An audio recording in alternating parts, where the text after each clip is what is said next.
Dakota Territory, autumn of 1886. The train screamed like an iron hawk as it shuddered to a stop at the muddy platform of Greybute. And when the door slid open, the first thing the town saw was iron. A narrow length of chain looped through a woman's raw wrists, padlock-biting bone, her bonnet torn sideways by prairie wind. She stepped down on trembling feet while two freight men smirked, and the would-be groom, a slick-haired trader with a ledger tucked like a verdict under his arm, lifted the chain as if claiming a crate. "Mail-order bride," someone muttered, "shipped proper." The woman's eyes flicked fast, counting exits, measuring the distance to open Prairie, tasting the copper of fear in her mouth. She carried no trunk, only a thin prayer stitched into the hem of her dress that somewhere in this hard country a door might open. On the far edge of the platform, where townsfolk pretended not to look, a Lakota warrior watched from the shadow of the water tower, a rawhide tie keeping his braid from the wind, a small medicine pouch resting against his chest. They called him Wicasa Chaska. Chaska, to those who knew him, son of the prairie and of hard histories, a man who answered trouble with steadiness instead of noise. He had come to trade 2 ponies for salt and wire. Instead, he found a woman delivered like freight. The groom tugged the chain. She stumbled. The freight men laughed, and something old and heavy moved in Chaska's chest, like thunder rolling before the rain.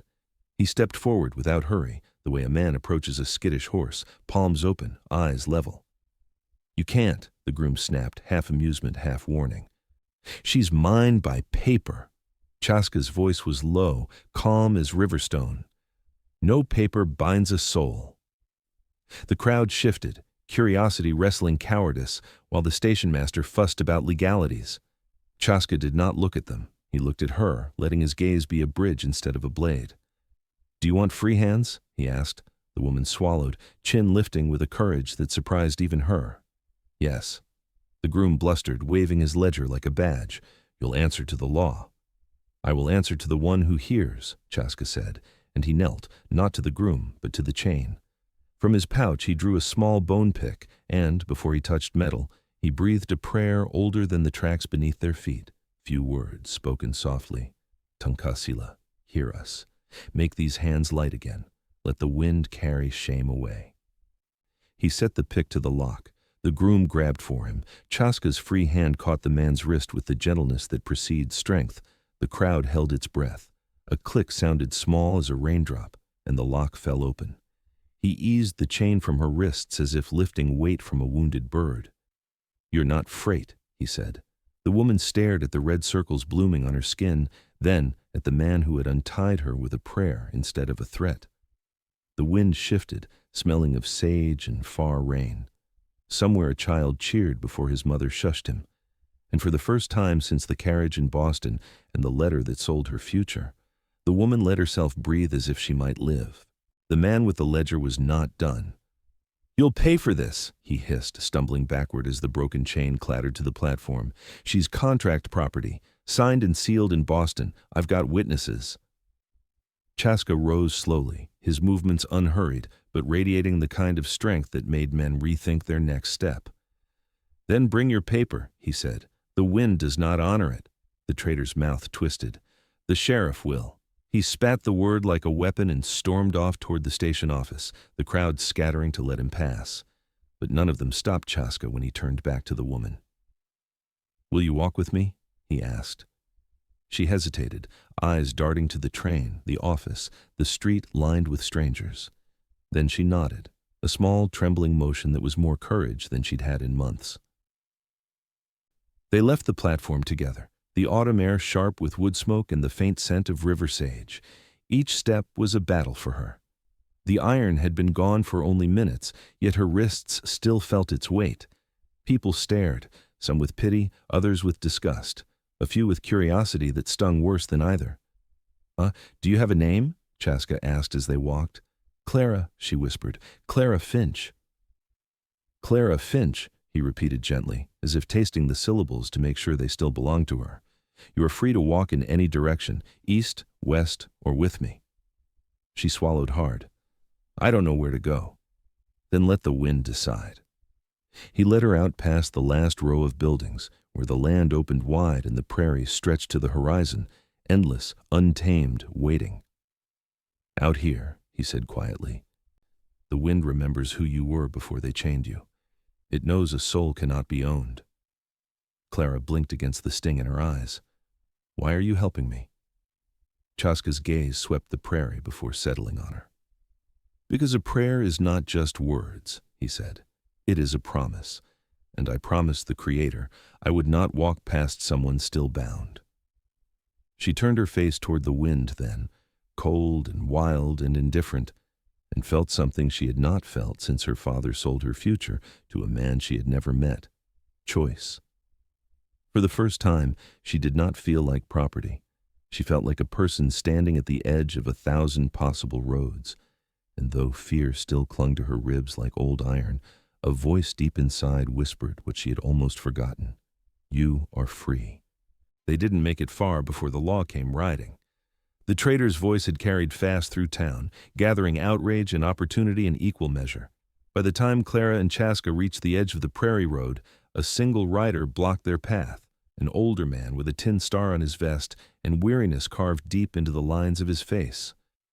"Morning, Chaska," the sheriff said, tugging his horse to a stop. "Seems we've got a problem." Chaska kept his hands visible and his tone calm. "I see no problem, only a woman walking free." "She's not free," the sheriff replied, lifting a folded paper from his pocket. "Signed agreement from Boston, groom prepaid passage and bridal bond. Says here she's his lawful property until debt is repaid." The word property sliced through Clara's chest like a fresh lash. Chaska didn't even glance at the document. "Paper written by men cannot erase the law written by the Creator," he said. "No soul belongs to another." The sheriff sighed, looking almost sorry. "You and I both know that's not how this territory sees it. If she walks off with you, it's theft, and I can't turn a blind eye to that." Clara stepped forward, her voice barely more than a whisper. "And if I say I won't go with him?" The sheriff shifted in his saddle. "Doesn't change the ink, ma'am. Your consent isn't part of the contract." Chaska's jaw tightened, the old anger stirring in his blood, the anger of treaties broken and lives sold with signatures. "Then the contract is a lie," he said, "and a lie has no power here." The sheriff studied him for a long time. "You'd fight the law for a woman you just met?" "I would fight the world if it meant she could stand on her own feet." Clara's heart pounded. No one had ever spoken for her like that. Not her father, who traded her future for money, nor the man who had bought her name. Only this stranger, who asked nothing but for her to walk free. The sheriff turned to Clara, something softer, flickering behind his tired eyes. "Do you understand what happens if you leave with him?" he asked. "You'll be hunted. The man can take you to court. He can put a price on your head." Clara drew a slow breath. "Then let him hunt," she said. "I'd rather run free than live chained." The sheriff looked between them, a woman who had found her voice and a man who had sworn to defend it, and something in his expression shifted. He tucked the paper back into his vest. "Then I reckon I didn't see you," he said, reining his horse around. "And if anyone asks, the wind took you west." They walked until dusk turned the prairie gold, and still Clara's heart beat like a drum against her ribs, half terror, half something she couldn't yet name. The sheriff's words echoed behind them like hoofbeats. "You'll be hunted." But with each mile between her and the train platform, the fear lost a little more of its grip. Chaska led her toward a cluster of low hills that broke the horizon. Nestled in their shadow stood a small cedar lodge, its smoke rising thin and gray into the evening sky. It wasn't much. A single-room shelter, walls patched with bark and clay, hides stretched over the doorway, but it was the first place in years that didn't feel like a cage. "This was my father's hunting lodge," Chaska said, setting down his pack. "It is not grand, but it will keep the wind from biting." Clara stepped inside hesitantly.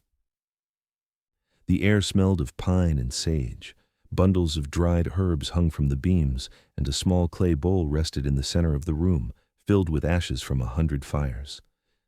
"I don't deserve this," she whispered. "You deserve more," he answered simply. "But this is a beginning." He showed her how to draw water from the nearby creek and how to feed the fire with pine needles to keep the smoke thin. When she stumbled trying to lift a heavy pot, he didn't take it from her hands.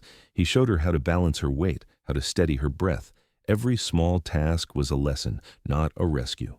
And for Clara, who had spent years being ordered, bargained, and bought, the difference felt like sunlight after a long winter. Later, when night fell and the stars spilled like silver over the plains, they sat on the ground near the fire. Clara stared at the flames, her voice low. "Do you think they'll come for me?" "Yes," Chaska said honestly. "Men who believe they own something rarely let it go quietly." "Then I'm a danger to you." "No," he said. "You are a prayer I am willing to protect." Her breath caught, and for a long time she couldn't speak. In the silence, he took a small pouch from around his neck and sprinkled a pinch of sage into the flames. The fire hissed and flared. "What are you doing?" she asked. "Praying again," he said, "that the path before you will belong to no man but you." The wind slipped through the doorway, carrying the scent of sage and smoke across her skin. And for the first time, Clara didn't feel like someone hiding from her past. She felt like someone walking toward a future. The peace lasted less than a week. Clara was by the creek at dawn, rinsing a pot in the cold water, when she heard hooves, too many to be chance, too purposeful to be harmless. She froze, water dripping from her hands, and turned just as 4 riders crested the ridge. At their head rode the man with the ledger. His fine coat was dust-streaked from the journey, but his expression was as smug and sure as it had been on the platform. "There she is," he called, reining in his horse. "Thought you could hide, girl?" Chaska stepped out from the cedar lodge, bow in hand but not drawn. He positioned himself between Clara and the men without a word. "Move aside," the trader barked. "The woman belongs to me by contract." "No one belongs to you," Chaska said evenly, "least of all her." The trader swung down from his saddle, waving a paper like a weapon. "I paid her fare, I paid her passage, and I'll have her back, or I'll drag her through the courts and ruin you both." Clara's stomach twisted. She had expected fear. She had not expected fury. "You didn't pay for me," she snapped, surprising even herself with the strength in her voice. "You paid to buy a lie, and I am not for sale." The trader's face flushed dark. "You'll regret this insolence." He stepped forward, but Chaska was faster. His hand shot out, gripping the man's wrist before he could reach Clara. His voice, though calm, was edged with steel. "If you cross another step toward her, I will consider it an attack." One of the riders shifted nervously in his saddle. "We don't want trouble, Chaska. The law's on his side." "The law changes with the wind," he said, "but a prayer does not." Slowly, deliberately, he drew a small knife from his belt, not to threaten, but to slice the contract cleanly from the trader's grip. The parchment tore down the middle, scattering into the creek like dead leaves. "There is your law," he said. "Now leave before the wind carries your shame to the next town." The trader's fury faltered as his men exchanged uneasy glances. One turned his horse, then another. In moments, only the trader remained, his face twisted with hatred. "You haven't seen the last of me," he spat. "Maybe not," Chaska said, stepping closer. "But this land remembers men who try to own what was never theirs." The trader swung back into his saddle and rode off, the thunder of his anger fading into the plains. Clara sank to her knees by the water's edge, her breath shaking. "He'll come back," she whispered. "Then we will be ready," Chaska said, kneeling beside her. "And until then, we will live." The nights after the trader's visit were long and sleepless. Clara often woke before dawn. Fire burned low, heart racing at sounds only she could hear. A hoofbeat that wasn't there, a voice carried by the wind. Yet each time when she turned toward the doorway, she saw the same thing. Chaska seated by the fire, awake, watchful, calm as stone. One morning, she found him sprinkling ash from the hearth into a small circle etched in the dirt outside the lodge. "What are you doing?" she asked, pulling her shawl tight around her shoulders. "Speaking," he said. "To who?" "To those who came before us." He motioned for her to sit. She did. The circle was simple, a ring of ash with 4 small stones placed at its edges, each pointing to a different horizon.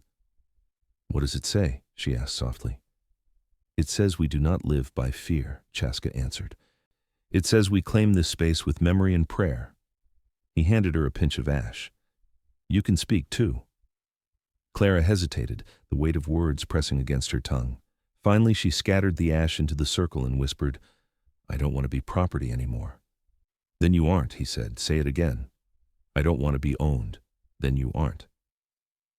They sat there repeating the words until the sun crested over the horizon and the fear in her chest began to loosen. It wasn't a spell, and it wasn't magic. But it was a language older than chains, the language of declaration, of speaking the world you choose to live in. Later that day, Clara found herself humming as she swept the lodge floor. She braided her hair differently, not as her mother had taught her for a husband, but as she liked it. She stitched a small scrap of fabric into a pouch and tied it around her wrist, a reminder that her body was her own. That night, when the fire was low, she sat beside Chaska and asked, "Do you think prayers change anything?" "Prayers do not change the world," he said. "They change us, and then we change the world." Clara stared into the flames, the flickering light catching the red marks still faintly visible around her wrists. They would fade in time, but part of her hoped they wouldn't, because they weren't just reminders of what had been done to her. They were proof of what she had survived. And if the traitor returned, she knew now that she would not face him as a frightened bride in chains. She would face him as Clara Finch, a woman who had spoken herself free in the language of ashes. The first snow arrived weeks too soon, sweeping down from the northern plains like a warning. By dawn, the prairie was a sea of white, the wind cutting sharp enough to draw tears. Clara wrapped herself in a buffalo hide cloak Chaska had brought from the village and watched the flakes swirl past the window. "Winter's early," she murmured. "It comes when it chooses," Chaska replied, stacking wood near the hearth. "So must we." They spent the day preparing the lodge for the long freeze, sealing cracks with clay, hauling water before the creek turned to glass, hanging strips of dried meat from the rafters. There was no time for fear. Yet, in the quiet between chores, Clara's mind returned to the traitor's promise. "You haven't seen the last of me." The thought stalked her like a wolf just beyond the firelight. That evening, as the snow thickened and the world outside vanished into white silence, Chaska set a bowl of stew before her and sat close enough that she could feel the warmth of his arm through the blanket. "Tell me what you fear," he said. She stared into the steam rising from the bowl. "That he'll come back, that he'll find me, that I'll be dragged back to a life I didn't choose." Chaska nodded. "Fear is the wind's oldest companion. But wind cannot pass through a wall built by many hands." She frowned slightly. "What do you mean?" "You think you are alone in this fight," he said, "but you are not. The sheriff who looked away, he is part of the wall. The women who whispered your name on the platform, they are stones in it, and I." He placed a hand over his heart. "I will stand as the door that does not open." Something inside Clara shifted. She had spent so long thinking of herself as a fugitive, hiding from a power greater than her own. But maybe she wasn't hiding at all. Maybe she was standing, and maybe others were standing with her. That night, the snow piled against the door until it would not open. They were sealed in, alone with the hiss of the fire and the slow, steady rhythm of each other's breathing. "Does it ever bother you?" she asked softly. "What?" "Carrying the weight of someone else's chains." He shook his head. "It is not weight," he said. "It is trust." She looked into his eyes then, and for the first time, she did not see the man who had freed her. She saw the man who was choosing, every day, to stay. Outside, the snow roared and howled. Inside, the world was quiet and warm and free. The storm broke after 3 long days, leaving behind a silence so deep the world seemed to be holding its breath. Clara was gathering snow to melt for water when she saw movement on the horizon, a dark shape against the blinding white. 1 rider, then 2, then 4. Her pulse spiked. "Chaska," she called, and he was already there, stepping into the doorway, bough slung across his back, calm as the land beneath his feet. "It's him," she whispered, "the traitor." "I know," he said. "Go inside." But Clara didn't move. She was done hiding. When the riders reached the lodge, the traitor dismounted slowly, a cruel smile spreading beneath his frost-stiff mustache. "You thought snow could keep me away?" he sneered. "You stole my property and I've come to collect." Clara's voice was steady. "I am no one's property." "The courts say otherwise," he snapped. "The law is on my side." "The law," Chaska said quietly, has stood against the truth before. Truth? The traitor laughed. The truth is I paid for her, and I'll drag her back to Boston myself if I must. Clara stepped forward before Chaska could speak. Then you'll have to chain me again, she said. You'll have to break me again, and you'll fail. Something flickered in the traitor's eyes. Not pity, not respect, but the brief confusion of a man who suddenly realizes the thing he thought he owned has its own will. You'll regret this, he hissed. No, she said softly. I regret ever believing I was yours. Chaska took one step closer, his voice a low warning. Leave this place. Take your greed and your paper and go before the wind carries your name where no man will speak it. The traitor's hand twitched toward his holster, a foolish, desperate move. Before the pistol cleared leather, 2 arrows thunked into the frozen ground at his feet. Clara turned. Half a dozen Lakota riders had appeared at the crest of the ridge, men and women Chaska had sent word to during the storm. They sat their horses like stone, bows drawn, eyes hard. You see, Chaska said. The wall! The traitor's bravado shattered. He glanced from the arrows to the silent riders and back to Clara, his lips curling around one final curse. Then he turned his horse without a word. One by one the others followed. The prairie swallowed them, and with them went the last shadow of her chains. Clara exhaled a breath she hadn't realized she was holding. It's over, she whispered. No, Chaska said gently, watching the horizon. It's beginning. The morning after the traitor vanished into the prairie, the world felt different, lighter, as if the wind itself had been holding its breath and was now free to move again. Clara woke before sunrise, unable to sleep, and stepped outside into the pale hush of first light. Frost clung to the earth like lace. The air tasted clean, sharp, alive. Chaska was already awake, seated cross-legged near the fire pit, eyes closed, lips moving in a language older than the map lines drawn across their land. She watched him for a moment, unsure if she should interrupt. Then, without opening his eyes, he spoke. You may join if you wish. Clara hesitated. I don't know the words. Words are not the prayer, he said gently. Breath is, intention is. She sat beside him, the cold seeping through her cloak, and followed his lead, inhaling deeply, exhaling slowly, feeling the rhythm of the earth beneath her bones. After a while he spoke again, this time aloud. For every chain broken, we give thanks. For every lie unlearned, we give thanks. For every soul who chooses freedom, we give thanks. Clara's throat tightened. I never believed anyone would pray for me, she whispered. I believed no one even saw me. The Creator saw you, Chaska said, even when you were locked away, even when you believed you were less than whole, and the Creator did not forget. The words sank deeper than any comfort she had ever been offered.